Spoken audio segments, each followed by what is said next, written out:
Chapitre 1. La destruction de Jérusalem. C'était au temps de la Pâque. De tous les pays environnants, les enfants de Jacob étaient accourus dans la ville sainte pour participer à leur grande fête nationale. Du haut de la colline des Oliviers, Jésus contemplait Jérusalem.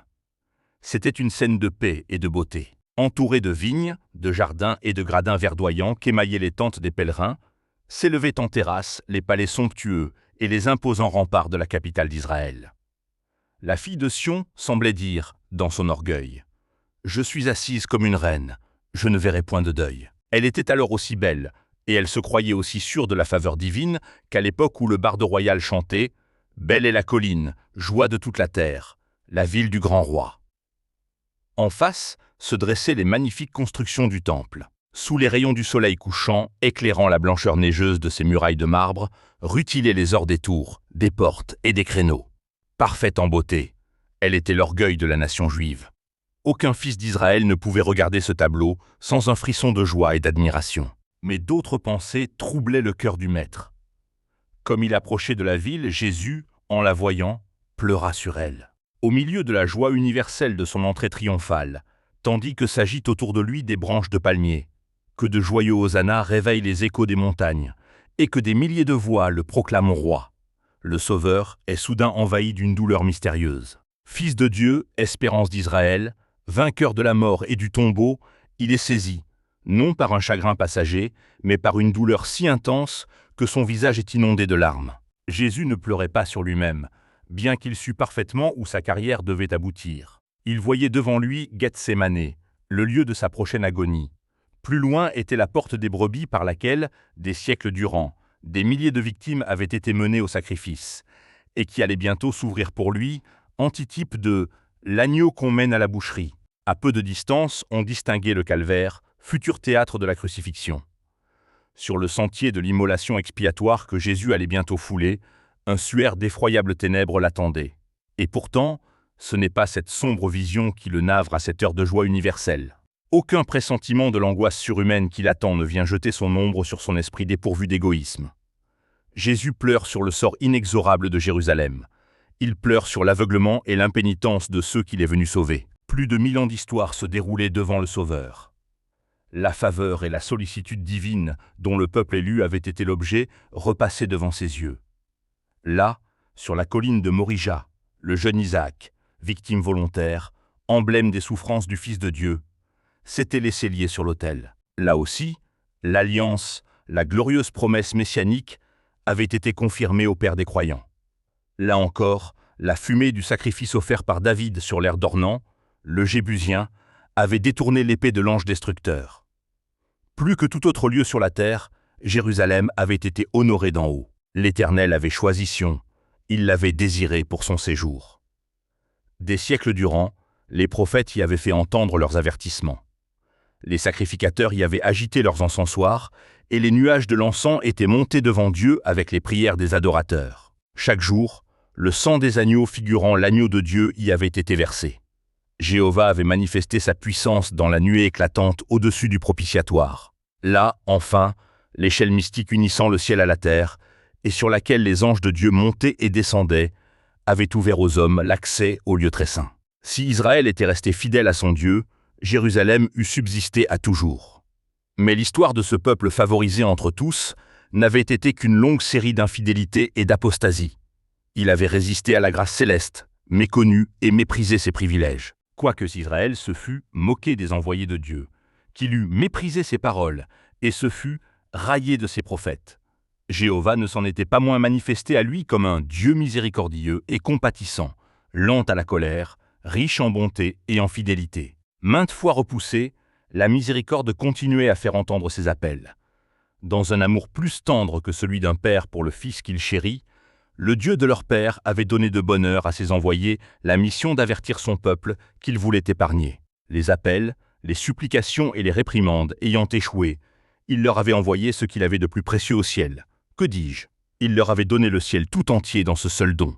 C'est lui qui avait transplanté d'Égypte en Canaan, la vigne d'Israël, dont sa main avait écarté les nations. Il l'avait entourée du nez. « Qu'y avait-il encore à faire à ma vigne que je n'ai pas fait pour elle ?» s'écrie-t-il. Alors qu'elle avait produit seulement des grappes sauvages quand il en attendait des raisins, il était venu à elle en personne, espérant encore la sauver de la destruction. Infatigablement, il l'avait labourée, taillée, chérie. 3 années durant, le Dieu de gloire avait vécu parmi son peuple, allant de lieu en lieu faisant du bien et guérissant tous ceux qui étaient sous l'empire du diable, pansant les cœurs meurtris, mettant en liberté les captifs, rendant la vue aux aveugles, guérissant les boiteux, purifiant les lépreux, ressuscitant les morts et annonçant la bonne nouvelle aux pauvres. À tous, sans distinction de classe, il avait adressé ce tendre appel « Venez à moi, vous tous qui êtes fatigués et chargés, et je vous donnerai du repos. » Bien qu'on lui eût rendu le mal pour le bien, la haine pour sa bonté, il n'en avait pas moins persévéré dans sa mission d'amour. Il n'avait repoussé aucun de ceux qui recherchaient sa grâce. Errant et sans abri, repoussé et méconnu, il avait vécu pour soulager la souffrance, suppliant les hommes d'accepter le don de la vie. Les vagues de la miséricorde, repoussées par des cœurs obstinés, refluaient en ondes d'amour inexprimables. Mais Israël s'était détourné de son meilleur ami et de son unique libérateur. Il avait dédaigné ses supplications, méprisé ses conseils et tourné en dérision ses avertissements. L'heure de la grâce et du pardon s'envolait rapidement. La coupe de la colère de Dieu, si longtemps différée, était presque pleine. Les sombres nuages que des siècles d'apostasie et de révolte avaient accumulés, alors gros de menaces, allaient éclater sur la nation coupable. Israël rejetait celui qui seul pouvait le sauver de la ruine imminente et se préparait à le crucifier. Quand le Sauveur sera suspendu au bois, les jours de ce peuple favorisé de Dieu seront révolus. La perte d'une âme est une calamité qui éclipse tous les gains et les trésors du monde. En contemplant Jérusalem, le Sauveur voit la perte d'une ville, d'une nation tout entière. Et quelle ville, quelle nation! Celle qui a été l'élue de Dieu, son trésor particulier. Les prophètes s'étaient lamentés sur l'apostasie d'Israël et sur les terribles calamités que ses péchés lui préparaient. Jérémie avait souhaité que ses yeux fussent changés en une source de larmes pour pleurer nuit et jour les morts de la fille de son peuple, ainsi que le troupeau de l'Éternel, emmené en captivité. Aussi, quel devait être le chagrin de celui dont le regard prophétique, embrassant non seulement les années, mais les siècles, contemplait l'épée de l'ange destructeur dégainée contre une ville qui avait été si longtemps la demeure de Jéhovah. Du haut de la colline des Oliviers, du lieu même que devaient occuper plus tard les armées de Titus, Jésus, les yeux voilés de larmes, regarde, à travers la vallée, les portiques sacrés du temple. Une vision terrifiante s'offre à ses yeux. Il voit une armée étrangère entourant la muraille de Jérusalem. Il perçoit le bruit sourd des légions en marche. Il entend monter, de la ville assiégée, les lamentations des femmes et des enfants, demandant du pain. Il assiste à l'incendie de la sainte demeure, de ses palais et de ses tours, bientôt transformés en monceaux de ruines fumantes. Franchissant les siècles, son regard voit le peuple de l'Alliance dispersé en tout pays comme des épaves sur un rivage désolé. Mais dans les châtiments prêts à fondre sur Jérusalem, il n'aperçoit que les premières gouttes de la coupe amère qu'elle devra, au jugement final, vider jusqu'à la lie. Aussi la compassion divine éclate-t-elle en cette exclamation douloureuse. Si toi aussi, au moins en ce jour qui t'est donné, tu connaissais les choses qui appartiennent à ta paix. Mais maintenant, elles sont cachées à tes yeux. Il viendra sur toi des jours où tes ennemis t'environneront de tranchées, t'enfermeront et te serreront de toutes parts. Ils te détruiront, toi et tes enfants au milieu de toi, et ils ne laisseront pas en toi pierre sur pierre, parce que tu n'as pas connu le temps où tu as été visité. Jérusalem, Jérusalem, qui tue les prophètes et qui lapide ceux qui te sont envoyés. Combien de fois ai-je voulu rassembler tes enfants, comme une poule rassemble ses poussins sous ses ailes, et vous ne l'avez pas voulu. Aux nations favorisées entre toutes, que n'as-tu connu le temps où tu as été visité? J'ai retenu le bras de l'ange de la justice. Je t'ai appelé à la repentance, mais en vain. Ce ne sont pas seulement des serviteurs, des envoyés, des prophètes que tu as repoussés, rejetés. C'est le Saint d'Israël, ton Rédempteur. Si tu péris, toi seul en seras responsable. Et vous ne voulez pas venir à moi pour avoir la vie.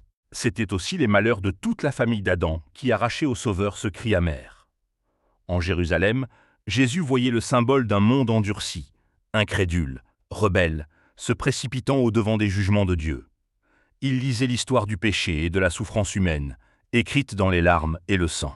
Ému d'une compassion infinie pour les affligés et les malheureux, il aurait voulu les en préserver tous. Mais comment pouvait-il arrêter le flot des calamités déferlant sur le monde quand, alors qu'il était prêt à se livrer à la mort pour les sauver, si peu d'âmes cherchaient en lui leur unique secours? La majesté du ciel en larmes, le Fils du Dieu infini courbé par la douleur et secoué par d'amers sanglots, Ce spectacle, qui provoqua dans le ciel un saisissement général, nous révèle la nature odieuse du péché. Il nous montre combien est difficile, même pour le Tout-Puissant, la tâche d'arracher le coupable à la pénalité de la loi divine.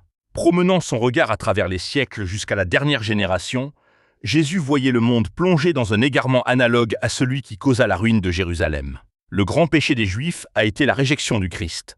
Le grand péché du monde chrétien consistera à repousser la loi de Dieu, base de son gouvernement dans le ciel et sur la terre, et à fouler aux pieds ses préceptes. Alors, des millions d'esclaves du péché et de Satan seront condamnés à la seconde mort pour avoir, dans un aveuglement inconcevable, méconnu le jour de leur visitation. 2 jours avant la Pâque, après avoir dénoncé l'hypocrisie des pharisiens, Jésus, sortant du temple pour la dernière fois, se retira de nouveau avec ses disciples sur le mont des Oliviers.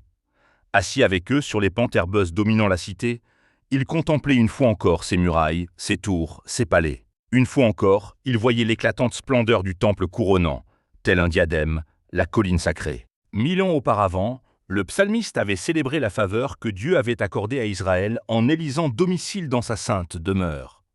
Sa tente est à Salem, et sa demeure à Sion. Il préféra la tribu de Juda, la montagne de Sion qu'il aimait. Et il bâtit son sanctuaire comme les lieux élevés. Le premier temple avait été construit au cours de la période la plus prospère de l'histoire d'Israël. David avait réuni d'immenses trésors à son intention. Dieu en avait inspiré les plans. Salomon, le plus sage des rois d'Israël, avait présidé à son érection. Ce temple était l'édifice le plus magnifique que le monde ait jamais vu. Et pourtant, parlant du second temple, par le prophète Agé, Dieu avait fait cette déclaration. La gloire de cette dernière maison sera plus grande que celle de la première. Je ferai trembler toutes les nations, et le désir de toutes les nations arrivera, et je remplirai cette maison de gloire, dit l'Éternel des armées. Détruit par Nebuchadnezzar, le temple de Salomon avait été reconstruit quelques 500 ans avant Jésus-Christ, après une captivité qui avait duré une vie d'homme. Le peuple était rentré dans un pays dévasté et presque désert. Les vieillards qui avaient eu la gloire du temple de Salomon pleurèrent à la vue des fondations du second temple si inférieures à celles du premier. Le sentiment général était rendu par ces paroles du prophète. « Quel est parmi vous le survivant qui ait vu cette maison dans sa gloire première? Et comment la voyez-vous maintenant? Telle qu'elle est, ne paraît-elle pas comme rien à vos yeux ?» Puis il énonçait la promesse selon laquelle la gloire de ce temple serait plus grande encore que celle du premier. En effet, le second temple n'avait pas égalé le premier en magnificence. Il n'avait pas été consacré, comme le premier, par les signes visibles de la présence divine. Son inauguration n'avait été marquée d'aucune manifestation surnaturelle. Aucune nuée de gloire n'avait envahi le nouveau sanctuaire. Le feu du ciel n'était pas descendu sur l'autel pour consumer le sacrifice. La Shekinah n'avait plus résidé entre les chérubins du lieu très saint. L'arche, le propitiatoire et les tables du témoignage avaient disparu, et aucune voix céleste ne répondait plus au sacrificateur qui consultait Dieu. Durant des siècles, les Juifs s'étaient vainement efforcés de démontrer comment la promesse de Dieu, faite par le prophète Agé, s'était réalisée. L'orgueil et l'incrédulité les aveuglaient sur le sens véritable des paroles du voyant. Ce qui honora le second temple, ce ne fut pas la nuée glorieuse de Jéhovah, mais la présence personnelle de celui en qui habitait corporellement toute la plénitude de la divinité. C'était Dieu manifesté en chair. C'est quand le Nazaréen avait enseigné et guéri dans ses parvis sacrés que le désir de toutes les nations était entré dans son temple. C'est par la présence de Jésus et par cette présence seule que la gloire du second temple surpassa celle du premier. Mais Israël avait dédaigné le don du ciel, et, quand l'humble docteur avait franchi le seuil de la porte d'or ce jour-là, la gloire avait abandonné le temple à tout jamais. Déjà ces paroles du Sauveur s'étaient accomplies. « Voici, votre maison vous sera laissée déserte. » Effarés et consternés à l'ouïe des prédictions du Sauveur touchant la destruction du temple, les disciples voulurent comprendre plus parfaitement le sens de ces paroles. Pendant 40 ans, les travaux, l'argent, le génie des architectes, rien n'avait été épargné pour rendre cet édifice à sa splendeur première. Hérode le Grand y avait consacré les richesses des Romains et celles de la Judée. L'empereur lui-même l'avait comblé de ses dons. Des blocs de marbre blanc de dimensions presque fabuleuses, envoyés de Rome, faisaient partie de ces murailles. C'est sur ces puissantes structures que les disciples, réunis autour du Maître, appelèrent son attention en ces termes. « Maître, regarde, quelle pierre et quelle construction !» Jésus répondit par cette parole saisissante. « Je vous le dis en vérité, il ne restera pas ici pierre sur pierre qui ne soit renversée. » Pour les disciples, la destruction de Jérusalem ne pouvait s'accomplir que lors de l'inauguration du règne universel, personnel et glorieux du Messie, pour punir les Juifs impénitents et briser le joug des Romains. Et comme Jésus leur avait déclaré qu'il viendrait une seconde fois, leur pensée, à la mention de la ruine de Jérusalem, se reporta sur cette seconde venue. De là, cette triple question qu'ils lui posèrent sur la colline des Oliviers. « Dis-nous, quand cela arrivera-t-il, et quel sera le signe de ton avènement et de la fin du monde ?» Jésus leur donna une esquisse des événements les plus saillants qui devaient survenir avant la fin des temps. Ces prédictions, qui ne furent pas alors pleinement comprises, étaient destinées à devenir de plus en plus intelligibles au peuple de Dieu, à mesure que le besoin s'en ferait sentir. L'avenir était miséricordieusement voilé aux disciples. S'ils avaient alors nettement saisi la portée de ces deux événements sinistres, le supplice et la mort du Sauveur, ainsi que la destruction de Jérusalem et du Temple, ils auraient été glacés d'horreur. Or, la prophétie du Maître avait un double sens. Elle annonçait à la fois la destruction de Jérusalem et les terreurs du grand jour final. Aux disciples attentifs, Jésus annonce les calamités qui vont fondre sur Israël apostat, en particulier parce qu'il rejette le Messie et qu'il se prépare à le crucifier. Des signes indiscutables devront annoncer cette catastrophe terrible et soudaine. Aussi le Sauveur donne-t-il à ses disciples cet avertissement : « C'est pourquoi, lorsque vous verrez l'abomination de la désolation dont a parlé le prophète Daniel, établie en lieu saint, que celui qui lit fasse attention. Alors que ceux qui seront en Judée fuient dans les montagnes. Dès que les étendards des Romains se dresseront dans l'enceinte sacrée qui s'étend à quelque distance des murailles de la ville sainte, les chrétiens devront chercher leur salut dans la fuite. Aussitôt que les signes paraîtront, qu'on se trouve dans la Judée ou à Jérusalem, il faudra partir sans délai. Celui qui se trouvera au haut de la maison ne devra pas s'aviser d'y rentrer pour emporter ses objets de prix. Ceux qui travailleront dans les champs ou les vignes ne devront pas revenir sur leurs pas pour prendre le vêtement déposé durant la chaleur du jour. Ceux qui voudront échapper à la destruction générale n'auront pas un instant à perdre. Sous le règne d'Hérode, Jérusalem avait été non seulement embellie, mais on y avait construit des murailles, des tours et des forteresses qui, jointes à sa situation exceptionnelle, l'avaient rendue apparemment imprenable. Celui qui, au temps du Christ, aurait publiquement annoncé sa ruine, aurait été pris, comme Noé, pour un alarmiste ou un détraqué. Or, Jésus avait dit « Le ciel et la terre passeront, mais mes paroles ne passeront point ». La colère de Dieu s'était enflammée contre Jérusalem à cause de ses péchés. Son incrédulité obstinée rendait sa perte inévitable. Par le prophète Michée, le Seigneur avait déclaré « Écoutez donc ceci, chef de la maison de Jacob et prince de la maison d'Israël, vous qui avez en horreur la justice et qui pervertissez tout ce qui est droit, vous qui bâtissez Sion avec le sang et Jérusalem avec l'iniquité. Ces chefs jugent pour des présents, ces sacrificateurs enseignent pour un salaire et ces prophètes prédisent pour de l'argent. Et ils osent s'appuyer sur l'Éternel et disent « L'Éternel n'est-il pas au milieu de nous ?» Le malheur ne nous atteindra pas. Ces paroles décrivaient bien la cupidité et la propre justice des habitants de Jérusalem qui professaient s'attacher strictement à l'observation des préceptes de la loi de Dieu et en transgressaient tous les principes. Ces derniers haïssaient celui dont la pureté et la sainteté dévoilaient leurs projets criminels. Tout en reconnaissant son innocence, ils avaient déclaré sa mort nécessaire à la sécurité de la nation.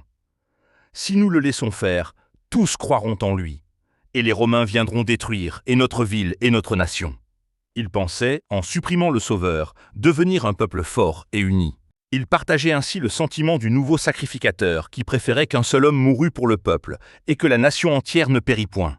Ainsi, les chefs de la nation juive bâtissaient Sion avec le sang et Jérusalem avec l'iniquité. Cependant, au moment où ils mettaient à mort le Sauveur parce qu'il leur révélait leurs péchés, ils se considéraient, dans leur propre justice, comme les favoris du ciel, et comptaient que Dieu les délivrerait de leurs ennemis. C'est pourquoi, à cause de vous, Sion sera labouré comme un champ. Jérusalem deviendra un monceau de pierre, et la montagne du temple une sommité couverte de bois. La miséricorde de Dieu fut merveilleuse envers ceux qui méprisèrent son évangile et mirent à mort son Fils. Pendant 40 ans, le Seigneur différa l'exécution des jugements prononcés sur la ville et sur la nation. La parabole du figuier stérile représente sa manière d'agir envers le peuple juif. Cet ordre avait été donné « Coupe-le, pourquoi occupe-t-il la terre inutilement ?» Mais la bienveillance divine l'épargnait encore. Nombreux étaient, parmi les Juifs, ceux qui ignoraient la nature de l'œuvre du Sauveur. Les enfants n'avaient pas eu l'occasion de recevoir les enseignements que leurs parents avaient méprisés. Par l'intermédiaire des apôtres, Dieu fit luire sa lumière sur eux. Ils auraient pu se rendre compte de l'accomplissement des prophéties non seulement dans la naissance et la vie du Christ, mais aussi dans sa mort et sa résurrection. Ils ne furent pas condamnés pour les péchés de leurs parents, mais parce que, après avoir eu connaissance des lumières confiées à ceux-ci, ils rejetèrent celles qui leur avaient été communiquées. Ils avaient ainsi participé aux péchés de leurs parents et comblé la mesure de leur iniquité. La longue patience de Dieu envers Jérusalem semblait confirmer les Juifs dans leur impénitence. Par leur haine et leur cruauté envers les disciples de Jésus, ils rejetèrent le dernier appel de la miséricorde. Aussi, Dieu leur retira-t-il sa protection et les abandonna-t-il à Satan et à ses anges. La nation fut livrée entre les mains du chef qu'elle s'était choisi. Les Juifs avaient dédaigné la grâce de celui qui leur eût assuré la victoire sur les mauvais penchants qui étaient devenus leurs maîtres. Livrés à la violence de leur passion, ils ne raisonnaient plus. Esclaves des emportements d'une fureur aveugle, ces malheureux se livraient à des actes d'une cruauté satanique. Dans la famille comme dans l'État, dans les classes élevées comme dans le bas peuple, on ne rencontrait que suspicion, envie, haine, discorde et assassinat. Il n'y avait de sécurité nulle part. Amis et intimes se trahissaient mutuellement. Les parents tuaient leurs enfants et les enfants tuaient leurs parents. Les chefs n'avaient aucun empire sur eux-mêmes. Leur passion indomptée en faisait des tyrans. Les Juifs avaient accepté de faux témoignages contre le Fils de Dieu, et maintenant leur vie était constamment menacée par des délateurs. Depuis longtemps, ils avaient dit par leurs actes « Éloignez de notre présence le Saint d'Israël ». Leur vœu était accompli. La crainte de Dieu ne les retenait plus. Satan, maître des autorités civiles et religieuses, était à la tête de la nation. Parfois, les chefs des factions ennemies s'entendaient pour piller et torturer leurs malheureuses victimes, puis ils en venaient aux mains et s'entr'égorgeaient sans miséricorde. La sainteté même du temple ne mettait aucun frein à leur férocité. Les adorateurs étaient mis à mort devant l'autel, et le sanctuaire était souillé de cadavres. Néanmoins, dans leur présomption aveugle et blasphématoire, les instigateurs de cette œuvre infernale déclaraient hautement qu'ils étaient sans inquiétude sur le sort de Jérusalem, puisqu'elle était la ville de Dieu. Pour affermir leur autorité, ils subornèrent de faux prophètes qui, au moment même où les légions romaines assiégeaient le temple, proclamèrent que la délivrance divine était imminente. Jusqu'à la fin, la foule demeura convaincue que Dieu interviendrait pour confondre les Romains. Mais Israël avait méprisé la protection du ciel et se trouvait maintenant sans défense. Malheureuse Jérusalem. Déchirée par les factions, elle voyait ses rues arrosées du sang de ses enfants, massacrée par ses propres mains, tandis que des armées ennemies abattaient ses fortifications et décimaient ses hommes de guerre. Toutes les prédictions de Jésus relatives à la ruine de Jérusalem s'accomplissaient à la lettre. Les Juifs voyaient se réaliser cet avertissement. On vous mesurera avec la mesure dont vous mesurez. Des signes et des miracles, présages du désastre, apparurent. Au milieu de la nuit, une lumière surnaturelle brilla sur le temple et sur l'autel. Au coucher du soleil, on vit dans les nuages des chariots et des hommes de guerre prêts pour la bataille. Des sacrificateurs qui officiaient de nuit dans le sanctuaire furent terrifiés par des bruits mystérieux. Le sol trembla, et on entendit de nombreuses voix qui disaient « Partons d'ici ». À minuit, la porte orientale, si lourde que 20 hommes pouvaient à peine la faire tourner sur ses gonds, et fermée par de puissantes barres solidement fixées dans des pierres massives, s'ouvrit d'elle-même. 7 années durant, on entendit un homme annoncer dans les rues de Jérusalem les malheurs qui allaient fondre sur la ville. Jour et nuit, on l'entendait répéter « Voix du côté de l'Orient, voix du côté de l'Occident, voix du côté des 4 vents, voix contre Jérusalem et contre le temple, voix contre les époux et les épouses, voix contre le peuple. » Cet être étrange fut emprisonné et battu de verges, mais jamais une plainte ne s'échappa de ses lèvres. Sa seule réponse aux injures et aux mauvais traitements était « Malheur, malheur à Jérusalem, malheur, malheur à ses habitants ». Il ne cessa de faire entendre ces avertissements que lorsqu'il fut tué au cours du siège qu'il avait annoncé. Aucun chrétien ne périt dans la ruine de Jérusalem. Les disciples qui avaient été avertis furent attentifs aux signes promis.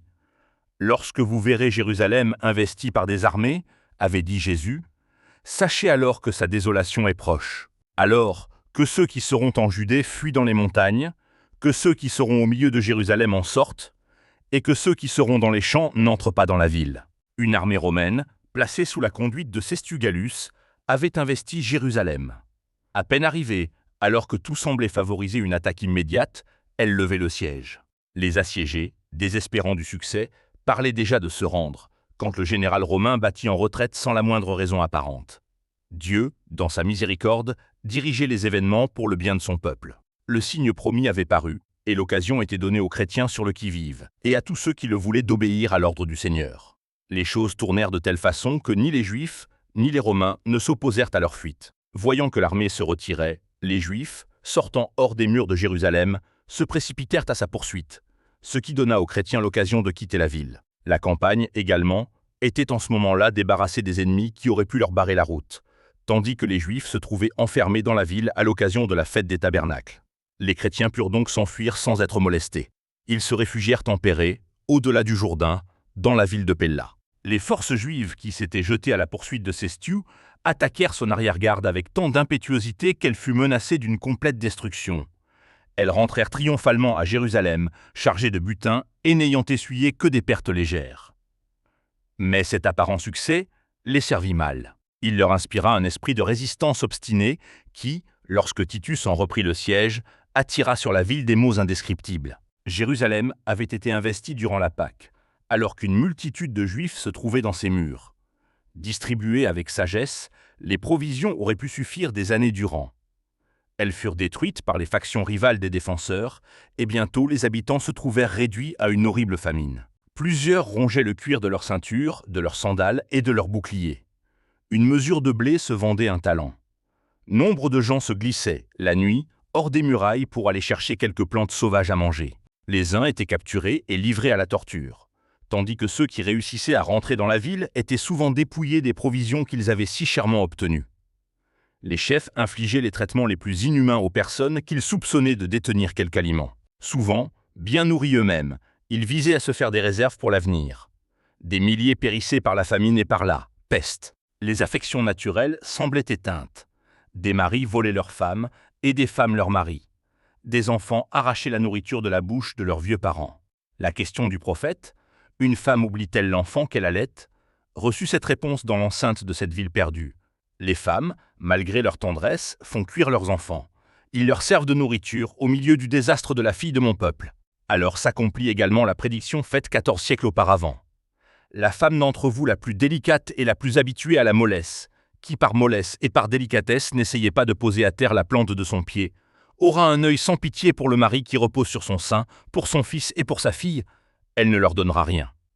Des enfants qu'elle mettra au monde, car, manquant de tout, elle en fera secrètement sa nourriture au milieu de l'angoisse et de la détresse où te réduira ton ennemi dans tes portes. Pour forcer les Juifs à se rendre, les Romains tentèrent de les terroriser. Les prisonniers qui résistaient au moment de leur capture étaient battus de verges, torturés et crucifiés sous les murs de la ville. Il en périssait ainsi journellement des centaines, au point que, dans la vallée de Josaphat et sur le calvaire, les croix furent bientôt si nombreuses qu'on pouvait à peine passer entre elles. Ainsi se réalisait la terrible imprécation prononcée par les Juifs devant le tribunal de Pilate. « Que son sang retombe sur nous et sur nos enfants !» Titus, rempli d'horreur à la vue des monceaux de cadavres qui encombraient les vallées, eût été heureux de mettre un terme à ces scènes abominables et d'épargner à Jérusalem une partie de ses maux. Saisi d'admiration à la vue du temple qu'il contemplait du haut de la colline des Oliviers, il défendit à ses soldats de porter la main sur cette merveille.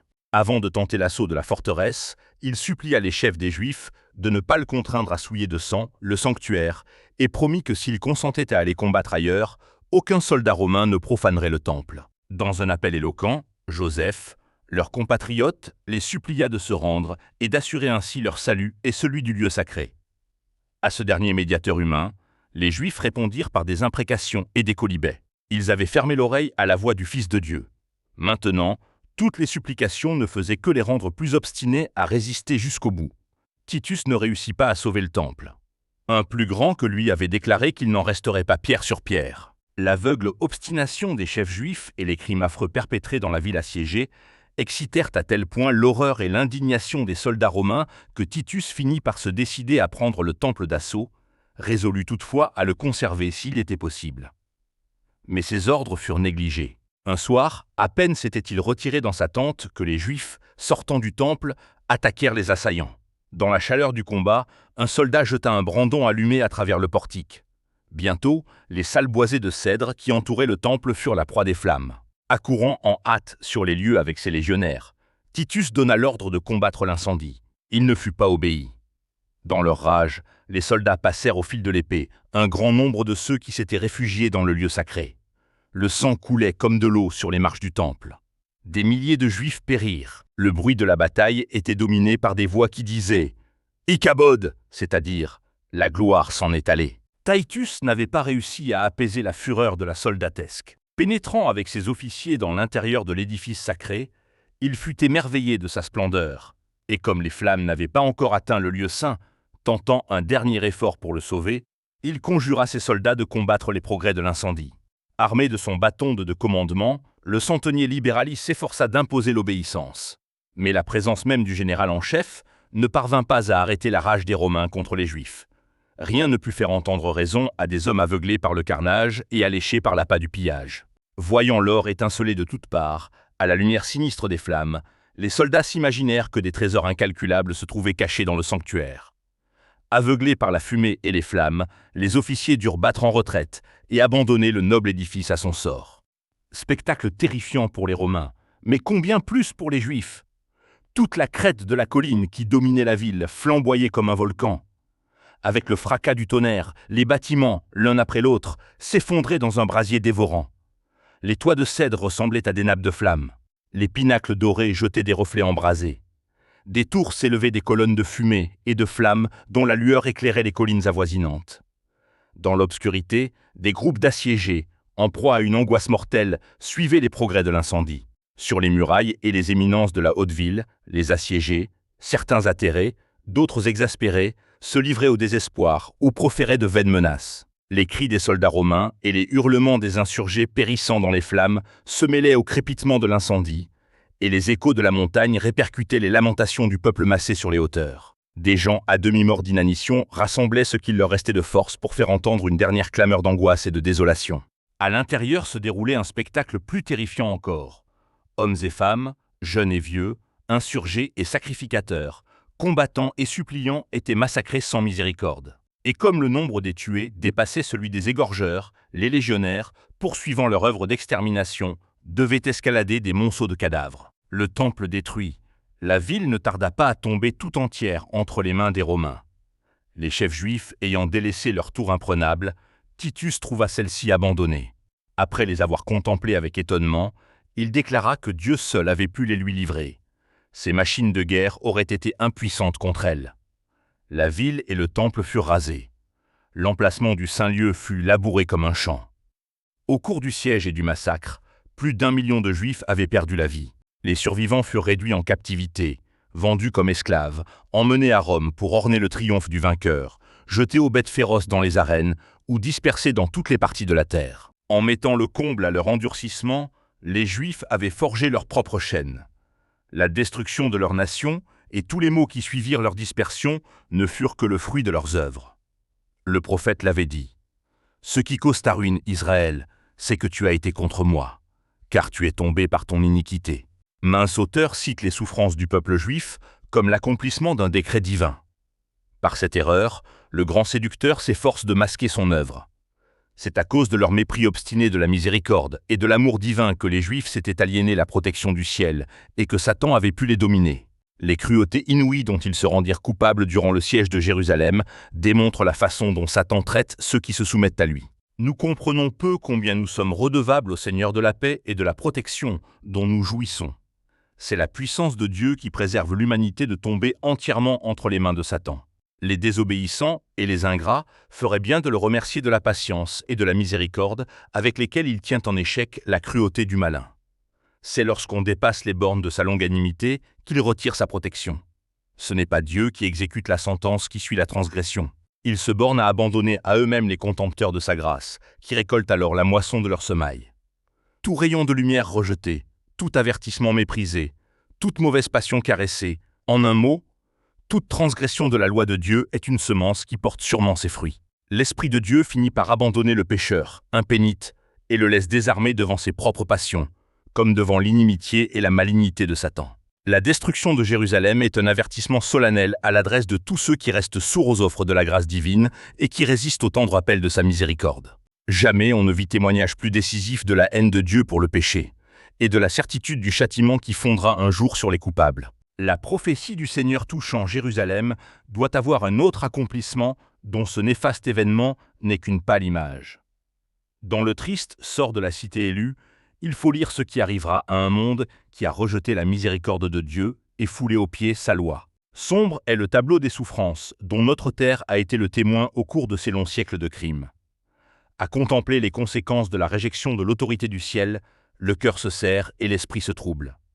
Mais une scène plus lugubre encore est cachée dans l'avenir. La longue procession de tumultes, de conflits, de révolutions dont les annales du passé sont faites, est peu de choses en regard des terreurs du jour de Dieu, jour où l'esprit, renonçant à son rôle protecteur, abandonnera entièrement les pécheurs à l'explosion des passions et de la fureur humaine et diabolique. Alors, comme jamais auparavant, le monde contemplera les résultats du règne de Satan.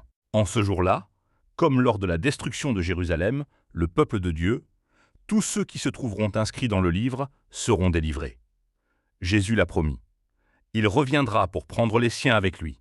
Toutes les tribus de la terre se lamenteront, et elles verront le Fils de l'homme venant sur les nuées du ciel avec puissance et une grande gloire. Il enverra ses anges avec la trompette retentissante, et ils rassembleront ses élus des quatre vents, depuis une extrémité des cieux jusqu'à l'autre. Alors, ceux qui ne connaissent pas Dieu et ceux qui n'obéissent pas à l'Évangile seront détruits par le souffle de sa bouche et anéantis par l'éclat de son avènement. Comme l'ancien Israël, les méchants se détruisent d'eux-mêmes. Ils sont victimes de leur iniquité. Une vie de péché les aura tellement éloignés de Dieu et dégradés que la manifestation de sa gloire sera pour eux un feu consumant. Prenons garde de ne pas négliger l'enseignement contenu dans les paroles du Sauveur. De même que Jésus avertit ses disciples de la destruction de Jérusalem et que, pour leur permettre d'y échapper, il leur en annonça les présages certains. Il a aussi averti le monde de sa destruction. Il nous a donné des signes de l'approche de ce grand jour, afin que tous ceux qui le veulent puissent échapper à la colère à venir. Il y aura, dit Jésus, des signes dans le soleil, dans la lune et dans les étoiles. Et sur la terre, il y aura de l'angoisse chez les nations qui ne sauront que faire, au bruit de la mer et des flots. Il a voulu que les témoins des signes avant-coureurs de sa venue sachent qu'elle est proche, à la porte. Veillez donc, telle est son exhortation. Ceux qui prennent garde à cet avertissement ne seront pas laissés dans les ténèbres pour que ce jour-là les prenne au dépourvu. Mais pour ceux qui ne veillent pas, le jour du Seigneur viendra comme un voleur dans la nuit. Le monde aujourd'hui n'est pas mieux préparé à recevoir le message pour notre temps que les Juifs ne le furent à accueillir l'avertissement du Sauveur concernant Jérusalem.